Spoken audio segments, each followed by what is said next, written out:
રાજકોટમાં જીએસટી વિભાગની એસ્ટેટ બ્રોકરને ત્યાં તપાસ લઈને મોટી જાણકારી મળી રહી છે। આ કાર્યવાહીના તાર ભ્રષ્ટ અધિકારી સાથે જોડાયેલા હોવાની આશંકા છે। ટીઆરપી ગેમ ઝોનમાં જેલમાં ગયેલા એક ભ્રષ્ટ અધિકારી સંકળાયેલા હોવાની પણ શક્યતા છે। આ ભ્રષ્ટ અધિકારીના મોદી એસ્ટેટ સાથે કનેક્શનની શક્યતા જોવાઈ રહી છે। 2 દિવસથી ચાલતી આ તપાસમાં અનેક મિલકત સંબંધી તપાસની શક્યતા છે। જીએસટી વિભાગ એસીબીની તપાસના આધારે ત્રાટક્યો હોવાનું અનુમાન છે।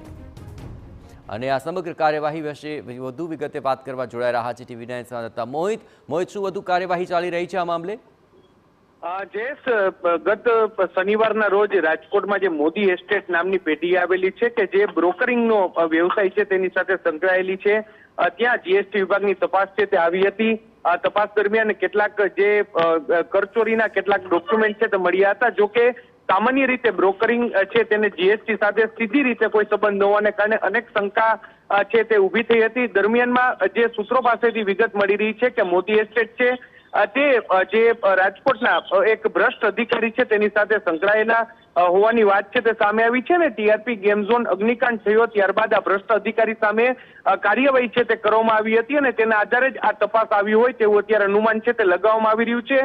ગઈકાલ સુધી આ તપાસ છે તે ચાલી હતી। મોદી એસ્ટેટમાં જે કેટલાક દસ્તાવેજી પુરાવો છે તેને પણ કબજે કરવામાં આવ્યા છે। ત્યારે જોવાનું રહેશે કે આ તપાસ દરમિયાન કેટલી અને કયા પ્રકારની કરચોરી છે તે સામે આવી છે।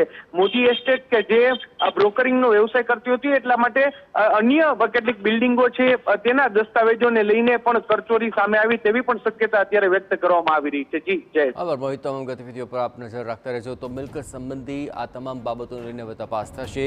જીએસટી તપાસમાં આ મોટા ખુલાસાની શક્યતા પણ આગામી દિવસોમાં જણાઈ રહી છે।